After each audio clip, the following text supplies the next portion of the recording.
Olá a todos, bem-vindos à nossa aula número 62. Esta é uma aula apenas de preparação para a próxima aula, que vai ser a reparação da televisão que está a ser ultimada. Então vamos lá, meus amigos e minhas amigas. O que é que nós precisamos de ver aqui nesta aula número 62 de preparação? O meu conselho para vós é assim: a próxima aula na reparação vocês devem vê-la de início a fim, com muita atenção, com um caderno e uma caneta na mão. Vocês, quando virem aquela aula, vocês não vão reparar nenhum aparelho, vão aprender. Está bem? Então, embora seja uma aula na prática da minha parte, para vocês continua a ser uma aula teórica. Vocês vão aprender muita coisa com a próxima aula. Então, escutem bem estes pormenores que vos vou dar agora. Vão lá aqui à preparação então, em si. Ora, aqui vou-vos mostrar a fonte de alimentação, o primário da fonte, mais uma vez, para vos falar de alguns pormenores que ficaram por falar na aula 61, que já é muito longa. E quero-vos dizer o seguinte, acerca destes condensadores que estão aqui a preto. Ora, estes condensadores, aliás, vocês já podem, na aula anterior, está lá o link na descrição, está o link para vocês baixarem este esquema em PDF para o verem com muito mais qualidade. Então vão lá, aula 61, vão ao link à descrição, porque já lá estão, a partir de agora os links vão estar sempre atempadamente.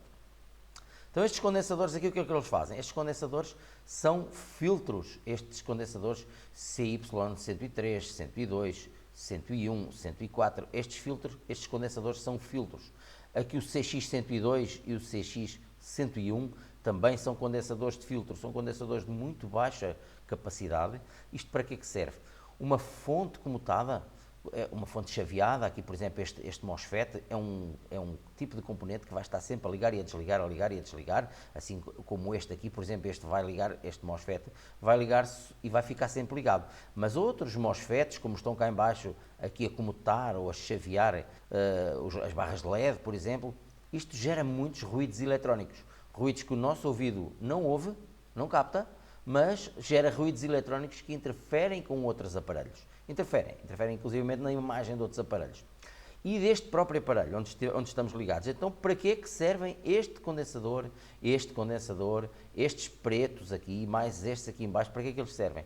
São condensadores que, quando estes ruídos eletrónicos são gerados aqui nesta fonte, eles não vêm sair aqui pela rede, para irem incomodar os vizinhos, os outros aparelhos que temos dentro de casa, um aparelho de rádio, etc. Está bem? Então estes condensadores servem apenas para isso. São filtros, não são mais nada. Se vocês virem bem aqui estes condensadores grandes, aqui o 109 e o 110, são outro tipo de filtros. É o filtro da corrente contínua, não é? Vamos passar a corrente alterna através da nossa ponte retificadora, isto faz aqui a retificação e depois precisamos destes dois condensadores a fazer a filtragem para termos aqui finalmente corrente contínua, como deve ser, está bem? Mas estes condensadores, 330 picos, por exemplo, se vocês virem este condensador é 68 microfarads e este também, 68 microfarads, mas estes são 330 picofarads, são milhares de vezes mais pequenos, ou seja, pequenos em termos de capacidade. Então, estes condensadores são apenas filtros para evitar que ruídos passem para a rede. Estas bobinas aqui fazem exatamente o mesmo efeito. Como vocês sabem, estes transistores chaveadores, comutadores, estes transistores trabalham em alta frequência e estas altas frequências do liga e desliga provocam de facto estes tais ruídos, está bem? Então vamos evitar que eles saiam aqui pela rede e vão incomodar outros aparelhos. Aqui dentro nós temos, olha, temos logo aqui este condensador também para evitar que o ruído se espalhe daqui, mas o ruído sempre passa, né? Não é nada a 100%, o ruído sempre passa. Então temos muitas armadilhas aqui. Estes condensadores são autênticas armadilhas para esses ruídos e escoam-nos para a massa. Ligam-nos diretamente à massa e esses ruídos passam, está bem? Passam para a massa.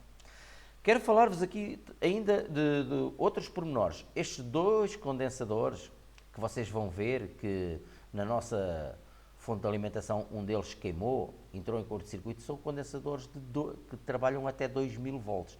Até 2000 volts. E um destes condensadores está queimado, como vocês vão ver. Então reparem, lembram-se quando eu disse que esta fonte de tensão chegava aqui aos 310 volts, no caso de nós termos aqui 220 à entrada, e chegava aqui aos 310 volts sensivelmente, depois de retificado e filtrado, não é? Mas aqui na ponta desta bobina, quando este transistor abre, e não passa corrente, no momento em que ele abre, esta bobina abate aqui o campo magnético sobre ela e cria aqui tensões altíssimas neste ponto e então estas tensões ficam mais deste lado e o menos deste e elas vão se fechar através deste diodo, carregam estes dois condensadores, as tensões são tão altas que um destes diodos, como vocês vão ver, está simplesmente queimado, partiu, estalou, saltou-lhe a tampa, saltou-lhe um bocado. E no entanto são condensadores que trabalham bem até 2000 volts, ok? Isto é para vocês verem o que é que uma bobina destas é capaz de fazer. Este é o chamado circuito snubber, que é a resistência, o condensador ou condensadores e o diodo, é o chamado circuito snubber, não é? Snubber, se quiserem, com 2 Bs. E pronto, e aqui temos o nosso circuito integrado então de standby. Já vos falei no pormenor desta resistência, mas estes pormenores eu vou-vos falar um pouco mais tarde, está bem? A explicação desta reparação vai ser simples e eu gostava que vocês pusessem aí na descrição as vossas questões. É super importante. Eu gostava muito de fazer aqui um vídeo só de perguntas e respostas. É difícil ainda vocês poderem estar todos nas lives, então se calhar vocês põem as vossas questões e eu faço um vídeo só com respostas, ok? Foi-me perguntado também aqui como é que todo este sistema aqui da fonte de alimentação sabe que aqui estão a entrar 220 ou 110, visto que esta fonte está preparada para tu ligares em corrente de 220 ou de 110, quer ela seja de 50 ou de 60 Hz, não importa, tu simplesmente ligas entre 100 e 250 volts, tu ligas isto à corrente e esta fonte vai saber o que é que há de pôr aqui no secundário, não é? Ora bem, como é que isto é visto? O secundário vai ter que ter aqui uma determinada tensão, o que nós já vimos, por exemplo, neste primeiro secundário aqui de cima, nós vamos ter aqui aquela tensão de stand-by que é de 3,5 volts. Imaginem que se eu pusesse aqui, por exemplo, 220 volts, sai-me aqui 3,5 volts, e se eu pusesse 110, sai-me aqui 1,25 volt. Não sai, sai 3 volts e meio na mesma. E aqui, no outro secundário, que vem aqui para os 24 volts que vai para a placa, vão sair sempre 24 volts. Sempre vão sair 24 volts, entendem? Como é que isto é feito? Reparem, como vos passei na primeira, na aula 61, né, na primeira explicação sobre este esquema, esta bobina é que vai mandar nisto tudo, aqui a bobina primária é que vai mandar nisto tudo, ela é que vai pôr aqui a carga necessária para que passe para aqui os tais 3,5 volts, 24 volts, as tensões todas aqui dos secundários.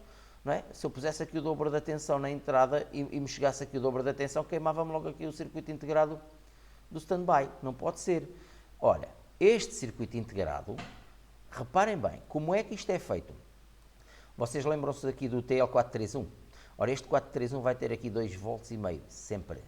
Ora, é fácil, se ele vai ter 2,5 volts, ele vai ter que olhar aqui para estas malhas de resistências, por exemplo, nesta malha de resistência, e ver que estão ali, quanto?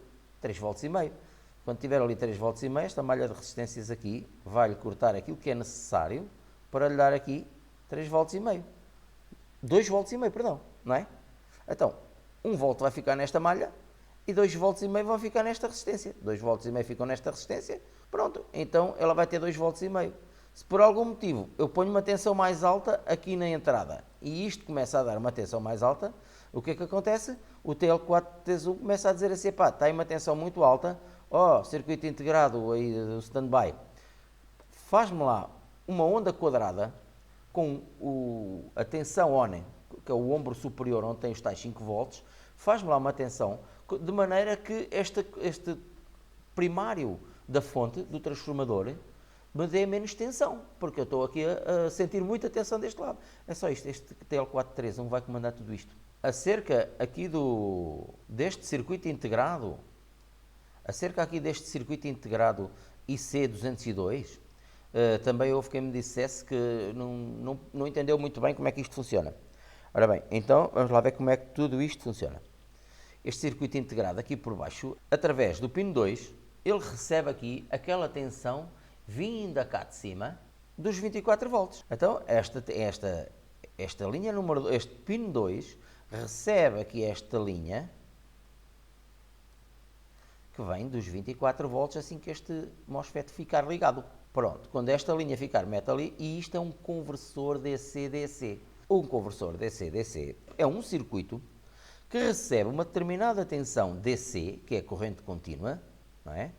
E vai fazer sair pelo pino número 3, a tensão, neste caso, mais baixa. Isto é um conversor DC-DC, conversor step-down. Porquê? Step-down é um passo para baixo, porque ele recebe 24 volts no pino 2 e faz sair aqui, através do pino 3, faz sair aqui uma tensão de 12 volts. Ora, se ele recebeu de 24 e fez sair 12, temos aqui um conversor step-down. Então, este vai alimentar aqui o IC801 e vai também através desta linha para a placa. Vai ficar na descrição deste vídeo, se vocês forem um pouco mais abaixo, rolarem este vídeo para baixo, vai ficar na descrição o link. Portanto, como eu vos disse, na lição anterior, na lição 61, tem lá na descrição o link para vocês poderem baixar este esquema. Agora, nesta lição vai ficar o link do datasheet deste circuito integrado de standby, que é o SC1 S311A. SC1 S311A. Por estes dias vou-vos mostrar como é que tudo isso se busca, inclusivamente vocês vão ter que saber também como é que se procura um esquema na internet. Vocês não sabem, provavelmente, ainda procurar esquemas, então existem sites próprios para isso, vou-vos mostrar, está bem? Pronto, eu acho que neste momento ficamos por aqui, relembrando só que é muito importante que vocês façam as vossas perguntas, porque quando eu fizer uma aula com respostas, eu tenho que ter perguntas, ok? Um abraço para todos, nesses corações. Olá, malta. Divirtam-se.